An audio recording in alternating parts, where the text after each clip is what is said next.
বহুদিন আগের কথা, কত বছর আমরা জানি না। একজন প্রতাপশালী বাদশা ছিল, এখনকার বিশ্ব নেতাদের মতোই পরাশক্তি, ওই যে আসহাবুল কাহফের মতো, বা ওই নমরুদের মতো, বা ওই যে ফেরাউন তার মতো একজন প্রতাপশালী বাদশা ছিল। তার অধীনে একজন বড় জাদুকর ছিল। কি ছিল? আচ্ছা, মজা আছে, ভালো করে বোঝেন। একটা বড় জাদুকর ছিল। এখনো কিন্তু বহু কান্ট্রি এই জাদুবিদ্যার চর্চা করে, আপনারা জানেন। ভিতরে ভিতরে জাদুবিদ্যার চর্চা এখনো চলছে। আর এই জাদু সত্য, জাদু সত্য, চোখের বদনজরও সত্য। সায়েন্স বিশ্বাস করুক না করুক, এগুলো সত্য। কারণ কোরআন বলেছে সত্য, ব্যাস সত্য। জিন সত্য নাকি মিথ্যা? ফেরেশতা সত্য না মিথ্যা? কবরের আযাব সত্য না মিথ্যা? এগুলো তো চোখে দেখা যায় না, বিশ্বাস করলেন কিভাবে? এই চোখে দেখা যায় না বিশ্বাস করেছেন বলেই তো আপনি মৌলবাদী।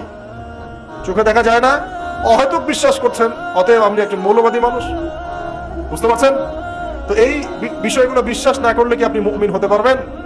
আচ্ছা, কবরের আযাব সত্য না মিথ্যা আমরা বিশ্বাস করেছি, তোমরা মরার পরে বিশ্বাস করো।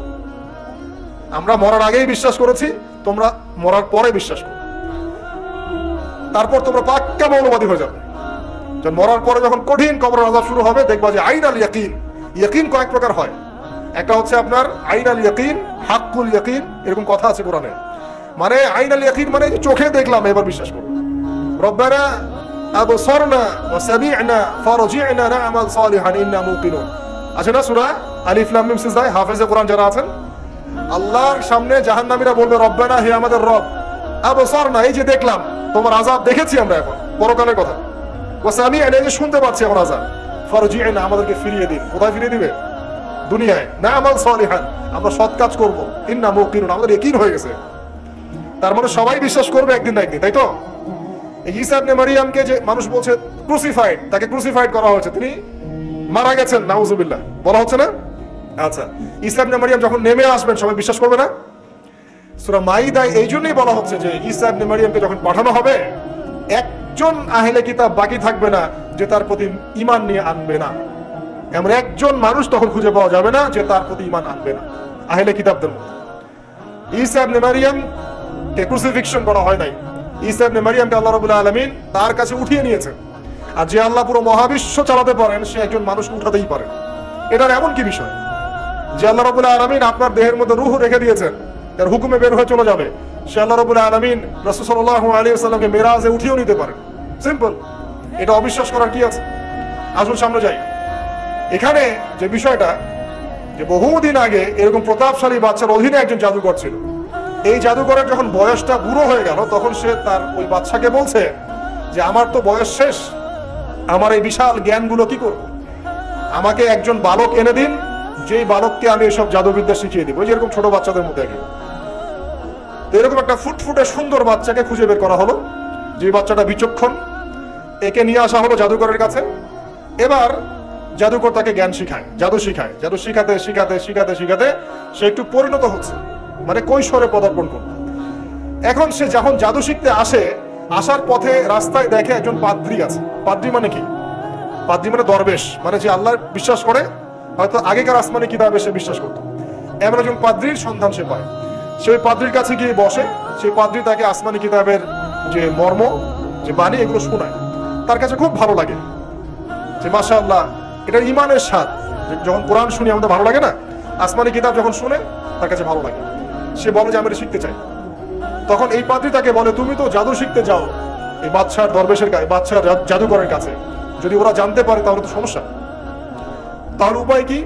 যখন তুমি ওখানে যাবে, যখন দেরি হয়ে যাবে, তখন বলবে বাসার থেকে বের হতে দেরি হয়েছে, বাসার থেকে বের হতে দেরি হয়েছে। আর আমার এখানে বসে যখন বাসায় যাবে, তখন বাসায় গিয়ে বলবে যে ওখান থেকে, ওই যে জাদুকরের কাছ থেকে আসতে দেরি হয়েছে। মানে কৌশল অবলম্বন করতে তিনি শিক্ষা দিলেন। কৌশলের প্রয়োজন আছে না? উদউ ইলা সাবিল রাব্বিকা বিল হিকমা, হিকমার দরকার আছে না? সত্য থেকে সরে গিয়ে নয়, কিন্তু কৌশল তো করার দরকার আছে। নবী সাল্লাল্লাহু আলাইহি ওয়াসাল্লাম যে হিজরত করেছেন, মক্কা থেকে মদিনা চলে গিয়েছেন, সবাইকে জানান দিয়েছিলেন, এই শোনো আমি হিজরত করছি, জানান দিয়েছেন। রাতের বেলা বের হয়েছেন, কৌশল। রাতের বেলা বের হন নাই, এবং তাকে মারার জন্য চারপাশ থেকে লোক ঘিরে রেখেছিল। এর মধ্য দিয়ে আল্লাহ রাব্বুল আলামিন তাকে বের করে নিয়ে গেছে। তিনি কি সবার সামনে ফেসবুকে জানান দিয়েছেন, এই দেখো আমরা বেরোচ্ছি? তো তোমরা তো কৌশলই বুঝো না দিনের কাজের। যে কাজ হবে 1%, আই ওয়াশ হবে 99%। এখনকার এই যুগ।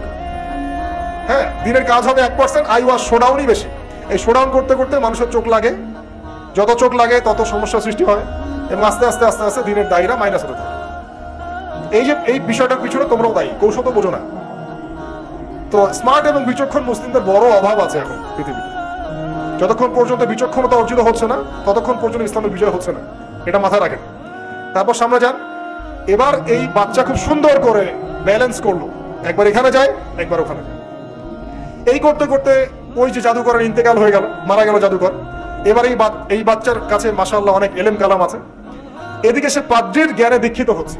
দীক্ষিত হতে হতে তার মধ্যে আল্লাহ পাকের প্রতি একটা পরিপূর্ণ ঈমান চলে আসে, সে মুসলিম হয়ে গেল আলহামদুলিল্লাহ। তো মুসলিম হওয়ার পরে একদিন সে যখন বাদশার কাছে যাচ্ছে, রাস্তায় একটা বিশাল জন্তু দেখা যাচ্ছে। বিশাল জন্তু, কিরকম জন্তু আমরা জানি না, ঠিক আছে। দাব্বাতুল আরদ সামনে বের হবে, কিয়ামতের 10টা নিদর্শন আছে বড় বড়, তার মধ্যে একটা হচ্ছে দাব্বাতুল আরদ, জমিন থেকে পুরো একটা প্রাণী বের হবে। আর এখন মানুষ এগুলো বিশ্বাস করবে না আমি জানি, 2 দিন পর নাসা যখন বলবে তখন বিশ্বাস করবে। কথা কি বুঝতে পারছেন? তবে প্রাণী এই পৃথিবীর নিচে আছে। রাসূল সাল্লাল্লাহু আলাইহি ওয়াসাল্লাম বলেছেন 10টা আলামত না আসা পর্যন্ত কিয়ামত হবেই না। তার মধ্যে একটা হচ্ছে দাব্বাতুল আরদ, জমিন থেকে একটা প্রাণী বের হবে, এবং এই প্রাণী শুধু বেরই হবে না, মানুষের সাথে কথাবার্তা বলবে।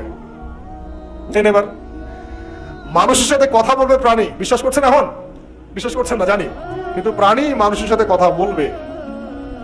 আল্লাহ পাক বলাতে পারেন না? পারে। আচ্ছা সামনে যান। ওই প্রাণী যখন দাঁড়িয়ে আছে রাস্তায়, এখন এই বালক বলছে আজকে আমি প্রমাণ করে নিব যে আল্লাহর আনুগত্যশীল ওই পাদ্রী সঠিক নাকি ওই জাদুকর সঠিক। এবার সে একটা ইট হাতে নিল, পাথর হাতে নিয়ে এসে বলছে, আল্লাহ তোমার কাছে যদি ওই জাদুকরের কাজের চাইতে এই পাদ্রীর কাজ বেশি পছন্দনীয় হয়, এই ইটের আঘাতে এই জন্তুকে তুমি মেরে ফেলো আল্লাহ। এই বলেছে বিসমিল্লাহ বলে পাথর নিক্ষেপ করলো। নিক্ষেপ করার সাথে সাথেই জন্তু ডেড। তখন তার আইন আল ইয়াকিন, হাকুল ইয়াকিন হয়ে গেল যে হ্যাঁ, আল্লাহর কাছে এই পাদ্রীর আমলই সবচেয়ে বেশি পছন্দনীয়। তার আর মনে কোনো সংশয় থাকলো না। কিশোর মানুষ না, কতটুকুই বা বোঝেন নাই? এবার তার মধ্যে একটা ইয়াকিন চলে আসলো এবং সে পরিপূর্ণ মুমিন মুসলিম হয়ে গেল। এবার যখন সে রাজ দরবারে যায়, তার কাছে পেশেন্ট আসে, মানে একজন মানুষ এসেছে, সে বলছে যে আমার চোখে সমস্যা। সে চোখে হাত দেয়, হাত দিয়ে বলে যে আপনি আল্লাহর প্রতি ঈমান নিয়ে আসেন, আমি আল্লাহর কাছে দোয়া করব, চোখ ভালো হয়ে যাবে। এভাবে পেশেন্ট আসে, সে বলে আল্লাহর প্রতি ঈমান নিয়ে আসেন, আমি দোয়া করব, ভালো হয়ে যাবে। এভাবে আস্তে আস্তে তার নাম এবং খ্যাতি ছড়িয়ে পড়তে লাগলো। যেই তার কাছে আসে সে বলে আগে মুসলিম হন, ইমানদার হন, আল্লাহর প্রতি বিশ্বাস করেন, আমি দোয়া করব, ভালো হয়ে যাবে। চোখ অন্ধ ভালো হয়ে যাচ্ছে, কুষ্ঠ রোগী ভালো হয়ে যাচ্ছে, হ্যাঁ প্যারালাইজড রোগী ভালো হয়ে যাচ্ছে আলহামদুলিল্লাহ। নবী ঈসা আলাইহিস সালাম এমনটা করেছিলেন না? আল্লাহ পাক চাইলে করতে পারেন। একদিন ওই রাজ দরবারের একজন মন্ত্রী আসছে, এবার ওই রাজার একজন এমপি সাহেব, তার চোখে সমস্যা, সে আসছে, এসে বলছে যে আমার এই চোখের সমস্যা, আমার চোখটাকে ভালো করার দরকার, তোমার কাছে কোনো ওষুধ আছে নাকি? সে বলছে যে আপনি আল্লাহর প্রতি ঈমান নিয়ে আসেন, আমি আল্লাহর কাছে দোয়া করব, আপনি ভালো হয়ে যাবেন। এবার সে আলহামদুলিল্লাহ ঈমান নিয়ে আনলো এবং সে ভালো হয়ে গেল। এই ভালো হয়ে যাওয়ার পরের দিন যখন সে আবার ওই পার্লামেন্টে গিয়েছে আর কি, ওদের তৎকালীন রাজদরবারে, এবার রাজা ওকে দেখে বলছে যে তোমার তো চোখ অন্ধ ছিল, কিভাবে সেবা লাভ করলো? সে বলে না কিভাবে সেবা লাভ করলো, সে বলতে চাচ্ছে না, কারণ সে আজ করছে যে বললে সমস্যা হবে। এক পর্যায়ে তাকে খুবই পিটুনি দেওয়া হচ্ছে, রিমান্ডে নিয়ে গিয়ে কঠিন মাইর দেওয়া হচ্ছে। এক পর্যায়ে সে মারের যন্ত্রণা সহ্য করতে না পারে বলে ফেললো যে ওই বাচ্চা, তার কাছে গিয়ে আমি আরোগ্য লাভ করেছি এবং সে আমাকে বলেছে যে তার রবের প্রতি ঈমান নিয়ে আসতে, তাহলে আমি শেফা লাভ করব। এই বাচ্চা এখন বলছে ফেরাউনের মতো, আয়না রব্বুকুমুল আ'লা, আমি তো তোমাদের রব। নমরুদের মতো, আমি তো তোমাদের রব, আমি তো জানি না যে আমি ছাড়া তোমাদের কোনো ইলাহ আছে। এবার এই লোকটাকে হত্যা করা হলো, এই এমপি সাহেবকে হত্যা করা হলো, বিকজ সে ঈমান নিয়ে আসে। এবার সেই বালককে ডেকে আনা হচ্ছে, বলা হচ্ছে বলো তুমি নাকি তোমার রবের নাম দিয়ে মানুষের ট্রিটমেন্ট করা শুরু করেছো। তখন সেই বালক বলছে হ্যাঁ, আমি এক আল্লাহর প্রতি বিশ্বাস করি এবং তার রাসূলের প্রতি বিশ্বাস করি, তার প্রেরিত আসমানি কিতাবে বিশ্বাস করি।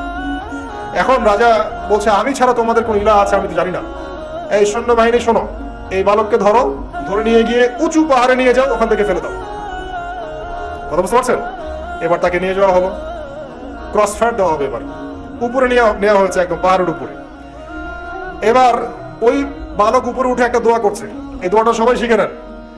ওই বালক উপরে উঠে দোয়া করছে আল্লাহুম্মা কফিনিহিম বিমা শি'তা, আল্লাহুম্মা কফিনিহিম বিমা শি'তা, আল্লাহুম্মা কফিনিহিম বিমা শিতা, পাহাড় থরথর করে কাঁপা শুরু করলো এবং ওই সৈন্যবাহিনী পাহাড় থেকে পড়ে গেল, বালকের কিচ্ছু হলো না। আমি কিন্তু বানোয়াট কোনো গল্প বলছি না, এটা কোরআন থেকে বলছি এবং এটা তাফসীর, আপনি যে কোনো তাফসীর পড়েন, মারিফুল কোরআন, তাফসীর ইবনে কাসির, জালালাইন পড়ে দেখেন, পড়ে দেখেন, আমার সাথে ডিবেট করা নাই। এবার সে বালক হেঁটে হেঁটে চলে আসলো রাজদরবারে। আবার কি ব্যাপার, তুমি মরো নাই? না, আল্লাহ আমাকে বাঁচিয়েছে, আমার রব আমাকে বাঁচিয়েছে। আবার পাঠানো হচ্ছে আরেক দল সেনাবাহিনীকে নিয়ে, যাও এবার ওকে সমুদ্রে নিয়ে যাও, সমুদ্রের মাছ সমুদ্রে ডুবিয়ে দিবে। আবার সে ওখানে গিয়ে বলল আল্লাহুম্মা কফিনিহিম বিমা শি'তা, হে আল্লাহ, অর্থ হচ্ছে হে আল্লাহ, আমার বিপক্ষে যারা আছে আপনি যা দিয়ে ইচ্ছা ওদের বিরুদ্ধে আমাকে সাহায্য করেন। অর্থটা হচ্ছে এমন, আল্লাহুম্মা কফিনিহিম বিমা শি'তা, আল্লাহ আপনি আমার জন্য যথেষ্ট হয়ে যান, ওদের বিরুদ্ধে আমার জন্য যথেষ্ট হয়ে যান, যা ইচ্ছা তাই দিয়ে আপনি হেদায়েত করুন, মানে আমাকে হেফাজত করুন। ঠিক আছে, আল্লাহুম্মা কফিনিহিম বিমা শি'তা, ছোট্ট দোয়া। এবার ওই সমুদ্র উত্তাল হওয়া শুরু করলো এবং ওরা জাহাজ থেকে পড়ে গেল। এই বাচ্চা সেফলি আবার চলে আসলো রাজদরবারে। বিশ্বাস করছেন না? চলে আসলো। এবার আসার পরে বলছে, শোনেন, আমাকে এইভাবে মারতে পারবেন না, আমাকে এইভাবে মারা যাবে না, আমি আপনাদেরকে বলে দিচ্ছি কিভাবে আপনি আমাকে মারতে পারবেন। তো বাচ্চা বলছে, কিভাবে মারতে পারবো বলো? তখন সেই বাচ্চাটা বলছে যে আপনি সমস্ত এলাকার মানুষকে এক জায়গায় জড়ো করবেন, মানে পুরো নেশনের যত মানুষ সবাইকে একটা মাঠে নিয়ে আসবেন, মাঠের মাঝখানে একটা গাছ রোপণ করবেন বা একটা কিছু স্তম্ভ নির্মাণ করবেন, সেখানে আমাকে বেঁধে ফেলবেন। বেঁধে ফেলার পরে আমার এই ধনুক থেকে একটা তীর বের করবেন, তীর বের করে আপনি নিজ হাতে এই তীরটাকে নিশানা দিবেন, দিয়ে বলবেন বিসমিল্লাহ আল্লাহর নামে, বিসমিল্লাহ আল্লাহর নামে, বিসমিল্লাহি রব্বি হাযাল গোলাম বলে ছুড়বেন। অর্থ হচ্ছে আমি এই রবের, আমি এই বাচ্চার রব, আমি এই বাচ্চার রব আল্লাহর নামে তীর ছুড়লাম, এটা বলে তীরটা নিক্ষেপ করবেন, তাহলে আমি বলবো, তার আগে বলবো। কথা কি বুঝতে পারছি? এবার তাই করা হলো, সমস্ত এলাকার মানুষকে এখানে জড়ো করা হলো। কথাটা ভালো করে বোঝেন, সমস্ত এলাকার মানুষ মানে কি? ওই এলাকার সব মানুষ, মানে মুমিন কাফের যে আছে সবগুলাকে একত্রিত করা হলো। করার পরে বাচ্চাটাকে এভাবে একটা জায়গায় বেঁধে দেওয়া হয়েছে, খেজুর গাছে, তাফসীরে এসেছে খেজুর গাছে। এবার সে এখান থেকে তীর বের করে বাচ্চা বলছে বিসমিল্লাহি রব্বি হাযাল গোলাম, নিক্ষেপ করলো। তীরটা ঠিক, আল্লাহ পাকের দৃষ্টি দেখেন এত সূক্ষ্ম, ওইটাই বর্ণনা করেছেন, তীরটা ঠিক বাচ্চার এই জায়গায় লেগেছে, এই যে মাথার এইখান থেকে লেগে এদিকে বের হয়ে গেছে। ওই বাচ্চা ছেলেটার এই যে কপালের এই পার থেকে এই পার পর্যন্ত তীর চলে গেল এবং বাচ্চাটা শহীদ হয়ে গেল আলহামদুলিল্লাহ। এবং এই বাচ্চাটা যখন মারা গেল বা শহীদ হয়ে গেল, আর সারা এলাকার মানুষ কি দেখলো? দেখলো যে বাচ্চা তাকে দুইবার চেষ্টা করে মারতে পারে নাই, কিন্তু তার রবের নাম যখন নেওয়া হয়েছে, আল্লাহর নাম নেওয়া হয়েছে, মারতে পেরেছে। দেন পুরো এলাকার সমস্ত মানুষ মুসলিম হয়ে গেল। একজন বাচ্চার জীবনের বিনিময়ে সমস্ত এলাকার মানুষ ইসলামের হেদায়েত পেয়ে গেল আলহামদুলিল্লাহ। এবার বাচ্চার মাথা তো আরো খারাপ, একটাকেই সামলাতে পারছিলাম না, এবার তো সমস্ত এলাকার মানুষ মুসলিম হয়ে গেছে। এখন কি করবেন? এখন সেনাবাহিনীকে আদেশ করা হয়েছে সমস্ত মানুষগুলোকে জড়ো করো, জড়ো করে একটা গর্ত খোঁড়ো, একটা গর্ত খুঁড়ে সেখানে আগুন জ্বালাও, আগুন জ্বালিয়ে সমস্ত মানুষকে ফেলে দাও। দৃশ্যটাকে কল্পনা করতে পারছেন? একটা পুরো এলাকার মানুষকে একটা মাঠের মধ্যে একত্রিত করে সেখানে আগুন জ্বালিয়ে সবাইকে সেখানে ফেলে দেওয়া হলো এবং তারা চতুর্দিক থেকে এটাকে অবলোকন করতে লাগলো, মজা উপভোগ করতে লাগলো। এটাই আল্লাহ পাক বলছেন, কুতিলা আসহাবুল উখদুদ ইয হুম আলাইহা কুউদ ওয়া হুম আলা মা ইয়াফআলুনা বিল মুমিনিনা শুহুদ। শেষ পর্যায়ে তাফসীরে এসেছে, শেষ পর্যায়ে একজন মায়ের কোলে একটা ছোট্ট বাচ্চা ছিল, তো সেই মা নিজে লাভ দিবে এটাতে তার কোনো সমস্যা নাই, কিন্তু বাচ্চাটাকে নিয়ে লাভ দেওয়ার জন্য সে ইতস্তত বোধ করছে। তখন আল্লাহ রাব্বুল আলামিন সেই ছোট্ট বাচ্চাটার কোলে, সেই ছোট্ট বাচ্চাটার জবানের মধ্যে আল্লাহর কুদরত নিদর্শন নাজিল করলেন। ওই বাচ্চাটা কথা বলা শুরু করলো। সেই বাচ্চাটা বলল, ইয়া উম্মা, হে আমার মা, লা তাখাফি, তুমি ভয় করো না, ফাইন্নাকি আলাল হক, কারণ আপনি সত্যের উপর আছেন, লাভ দিন। যারাই সে অগ্নিকুণ্ডে সেদিন লাভ দিয়েছে তারাই জান্নাতের স্বাদ পেয়েছে আলহামদুলিল্লাহ। এই হলো আসহাবুল উখদুদের ঘটনা, যেটা আল্লাহ রাব্বুল আলামিন সূরা বুরুজের মধ্যে বলেছেন। এখানে একটাই শিক্ষণীয় বিষয়, ঈমান এর শক্তি, একজন ছোট্ট বালকের মধ্য দিয়ে কিভাবে আল্লাহ রাব্বুল আলামিন পুরো নেশনকে হেদায়েত করতে পারেন, এবং আল্লাহ রাব্বুল আলামিন সমস্ত পরিকল্পনার উপরে মহা পরিকল্পনাকারী, এবং আল্লাহ সুবহানাহু ওয়া তাআলা তাদেরকে চিরস্মরণীয় করে রেখেছেন কোরআনের পাতায়